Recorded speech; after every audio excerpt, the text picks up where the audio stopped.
नमस्कार दोस्तों, मैं गनीता राय आप सभी के बीच में एंटी क्राइम से state secretary women cell Delhi से and multiple counsellor as a healer. दोस्तों, जैसे कि आप सभी जानते हैं, आज रामनवमी का प्रथम दिन है। आज से नवरात्रे आरंभ हो चुके हैं, तो मेरी ओर से आप सभी को नवरात्रों की हार्दिक हार्दिक शुभकामनाएं। माता रानी का अब आगमन आप सभी के घर परिवार में आज से हो जाएगा, हो चुका है। तो मैं माता रानी से, माँ दुर्गा जी से, सभी समस्त 9 देवियों से प्रार्थना करूंगी कि आप सभी के घर में सदा खुशहाली, सदा धन संपत्ति, ऐश्वर्य, कीर्ति, हमेशा माँ का आशीर्वाद आपके समस्त परिवारगण को आपको हमेशा मिलता रहे। आपके कारोबार में वृद्धि हो, आपके बिजनेस में वृद्धि आए हर माध्यम से। पूर्व, पश्चिम, उत्तर, दक्षिण, हर जगह से आपको और आपके समस्त परिवार के सभी सदस्यों को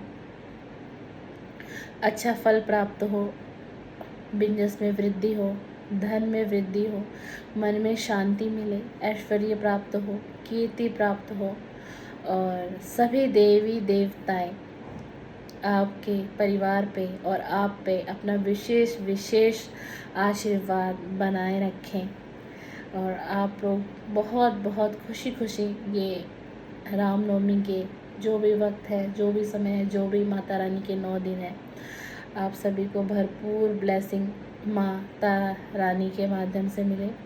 और दोस्तों, मैं एक चीज़ और कहना चाहूँगी कि कोई पूरे 9 दिन का उपवास रखता है और कोई अगर 9 दिन का उपवास नहीं रख पाता है तो वो 2 दिन के उपवास रखते हैं, या तो प्रथम दिन का या आखिरी दिन से एक अष्टमी वाले दिन का भी कोई रखता है। और जो नवमी को कन्या खिलाते हैं, कुछ लोग अष्टमी करते हैं यानी कि सप्तमी का व्रत रखते हैं और अष्टमी को कन्या पूजन करते हैं, अष्टमी को कन्या खिलाते हैं।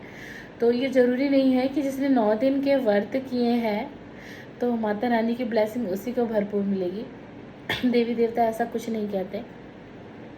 आपका मन साफ होना चाहिए, आपका दिल साफ होना चाहिए। और वो किस प्रकार से होना चाहिए?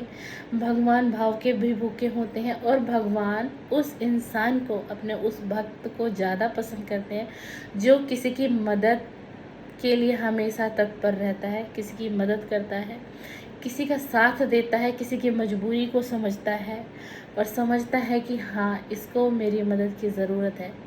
चाहे वो मदद आप मन से करें, आप चाहे वो मदद किसी की धन से करें, लेकिन आजकल ज़माना और ज़माने के लोगों में इतना बदलाव आ चुका है, इतना बदलाव आ चुका है ना, कि हम किसी की दिल से भी मदद करना चाहते हैं ना, तो वो इंसान भी हमारे साथ कुछ ऐसा छल कर जाता है कि हमारी रूह कांपती है कि अब मैं नेक्स्ट किसी की मदद करूं या नहीं करूं, क्या मुझे करनी चाहिए या मुझे नहीं करनी चाहिए। किसी का विश्वास टूटता है, किसी का रिश्ता टूटता है, तो कोई किस प्रकार से किसी के ऊपर ट्रस्ट कर पाएगा? क्योंकि आजकल समय कुछ इस प्रकार का चलता है। पर मैं फिर भी कहूँगी, ये होता रहता है और ये प्रकृति का नियम है। ये होना ही है और ये संभव ही है। तो इसका ये मतलब नहीं है कि हम समाज में, हम देश में, हम दुनिया में अच्छे कार्य करना बंद कर दें, हम किसी गरीब की मदद करना बंद कर दें, या किसी का मन अशांत है और ईश्वर के माध्यम से आपके अंदर भगवान ने कुछ ऐसे गुण दिए हैं कि आप किसी को हील कर सकते हैं। आपके अंदर उस ईश्वर ने, उस देवीय शक्ति ने कुछ ऐसे गुण दिए हैं कि आप किसी के दिल की बात बिना कहे समझ सकते हैं, बिना कहे उसके मन के हालात, उसके दिल की स्थिति, उसके दिमाग की परिस्थिति को आप समझ सकते हैं। तो आप बिल्कुल एक अच्छा कार्य कर सकते हैं। आप किसी की मदद करिए, उसको सपोर्ट करिए। अगर उसकी मेंटल हेल्थ ठीक नहीं है और आप उस बारे में जानते हैं तो उस इंसान से कांटेक्ट करिए। लड़ाई झगड़े ये जीवन भर चलते ही रहेंगे, या आपका कोई रिलेटिव है, या आप किसी से टच में नहीं है, कोई आपका दोस्त है, कोई आपका फ्रेंड है, या कोई आपकी फैमिली का मेंबर है जो किसी परेशानी में है और आप जानते हैं, तो प्लीज़ उसकी मदद करिए। मैंने इतने वर्ड्स इसलिए बोले हैं क्योंकि भगवान जो है ना, ऐसे इंसान को ज़्यादा पसंद करते हैं और उनसे कुछ नहीं छुपा होता। एक बार के लिए मुझसे और आपसे बहुत कुछ छुप सकता है, क्योंकि हम हैं आम इंसान, लेकिन वो बैठा हुआ है, वो सारी गणना को, सारी सृष्टि को चलाता है। तो क्या उसे नहीं पता होगा कि क्या सच है और क्या झूठ है और क्या गलत है, क्या सही है? वो सब देख रहे हैं, वो सब जान रहे हैं। तो मैं आपसे अपने वीडियो के माध्यम से सिर्फ यही कहना चाहूँगी कि किसी के साथ भी बुरा व्यवहार मत करिए, अच्छा व्यवहार करिए, किसी को गलत मत बोलिए, किसी के खिलाफ अपशब्द का प्रयोग मत करिए। देखिए, एक बात कहना चाहूँगी कि अगर आप किसी को गलत बोल रहे हैं बिना सोचे समझे, सामने वाले की परिस्थिति को बिना जाने आपने ये कह दिया कि वो सामने वाला व्यक्ति इतना गलत है, उसने मेरे साथ इतना गलत किया, तो कहीं ना कहीं आप किसी बेकसूर के साथ अन्याय कर रहे हैं। तो पहले समझिए, सिचुएशन को समझिए, उसके हालात को समझिए, फिर किसी के ऊपर कोई दोष लगाइए कि हाँ, ये सामने वाला व्यक्ति गलत है, ये गलत हो सकता है, या ये मेरे साथ गलत कर रहा है। तो कभी भी किसी को भी बिना सोचे समझे किसी के बारे में कोई अगर जानकारी आपको प्रत्यक्ष रूप से नहीं है, तो किसी के ऊपर कोई दोष, किसी के ऊपर कोई टिप्पणी, चाहे वो एक आम इंसान हो, चाहे एक छोटा इंसान हो, चाहे एक बड़ा इंसान हो, चाहे एक अमीर हो, चाहे एक गरीब हो, ये कार्य कभी मत करिए। किसी को दिल को मत दुखाइए। दुनिया में सबसे बड़ा पाप होता है कि किसी के मन के साथ खेलना, किसी के दिल को तोड़ना, किसी के दिल को दुखाना। तो ये गलती अगर आपसे जाने अनजाने हो रही है तो ईश्वर कहीं ना कहीं आपको माफ़ कर भी सकते हैं। लेकिन अगर आप जानबूझकर कुछ ऐसा कार्य कर रहे हैं इस पृथ्वी पर आकर, तो वो आप बहुत गलत कर रहे हैं। आप एक अपना बुरा कर्मा क्रिएट कर रहे हैं, और जब इंसान एक अपना बुरा कर्मा क्रिएट कर लेता है तो उसका फल उसको बिल्कुल बिल्कुल निश्चित ही भोगना पड़ता है। बिल्कुल। तो चलिए, आप सभी को रामनवमी की बहुत हार्दिक शुभकामनाएं।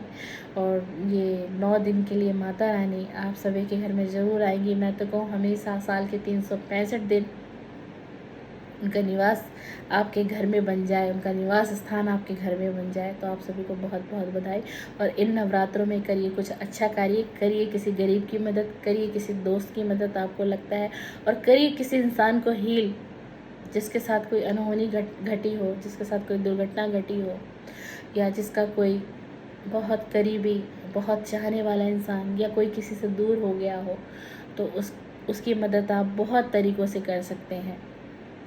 उसकी एक मेंटल हेल्थ को आप अच्छा कर सकते हैं। उससे अच्छे विचार रखिए, उसके साथ बात करिए, उसको समझाइए, उसके दिल की उस तकलीफ़ को कम करिए, उसके मन की विडंबना को समझिए।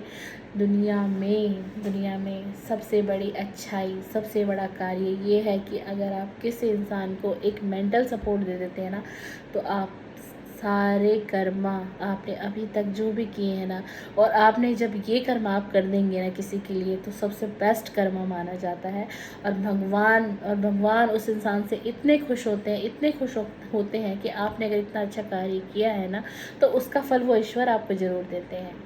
पक्का मिलेगा, 100% गारंटी है, 99% गारंटी है कि अगर आपने किसी की कर दी है मदद, अगर आपने किसी के दिल की व्यथा को समझ दिया, किसी की स्ट्रक सिचुएशन में से किसी को बाहर निकाल दिया, किसी को मौत के रास्ते से आपने बाहर निकाल दिया, किसी की दिमागी हालत को आपने सुधार ला दिया, किसी की कोई इतना गरीब है जो कोई अपनी दवाइयों का खर्चा नहीं उठा सकता, अपने लिए दो खाने का इंतज़ाम नहीं कर पा रहा, अपने परिवार के लिए नहीं कर पा रहा, असमर्थ है, क्या पता है उसको किसी प्रकार की बीमारी है, वो ज़्यादा काम नहीं कर सकता, कुछ भी हो सकता है किसी के भी साथ। और अगर आप जानते हैं, आप समझते हैं, कोई आपके पड़ोस में है, कोई आपके पास है, कोई आपका रिलेटिव है, कोई आपका दोस्त है, तो कर दीजिए उसकी मदद। इस नवरात्रि में, इस 9 दिन में इतने पुण्य के काम करिए। अगर आप माता रानी का उपवास भी नहीं रखेंगे ना 9 दिन में, और अगर आप इस 9 दिनों में कुछ इस तरीके के कर्मा क्रिएट करते हैं, कुछ इस तरीके के अच्छे काम करते हैं ना, तो वो माता रानी बहुत खुश होके आपको आशीर्वाद देके जाएंगी 9 दिनों में। ईश्वर कभी ये नहीं कहते कि तुम भूखे पेट होके मेरा भजन करो। ईश्वर कभी ये नहीं कहेंगे कि तू दिन में भूखा रहे, तू रात में भूखा रहे, तू कल रहे, तू फालतू फेरे नहीं। भगवान सबसे ज़्यादा प्रिय है, सबसे ज़्यादा प्रिय भगवान उसको अपने नज़दीक लाते हैं। भगवान इंसान का कर्मा देखते हैं कि सामने वाला इंसान इतनी ठोकर खाने के बाद भी, इतने धक्के खाने के बाद भी, इतने धोखे खाने के बाद भी वो रुक नहीं रहा है, वो चलता जा रहा है, वो बढ़ता चला जा रहा है। और अगर उसको उस रास्ते में कोई ऐसा व्यक्ति मिलता है, कोई ऐसा इंसान मिलता है जिसको है मदद की ज़रूरत, तो वो वहाँ रुक कर भी उसकी मदद कर रहा है, वहाँ रुक कर भी उसको सपोर्ट दे रहा है, तो भगवान देते हैं उस इंसान का साथ ज़रूर। इसलिए मैं विशेष आपसे कहना चाहूँगी कि इन 9 दिनों में अगर आप माता रानी का उपवास भी नहीं करते ना, तो इस 9 दिनों में सिर्फ अच्छे कार्य कर दीजिए, किसी की मदद कर दीजिए, किसी की हेल्प।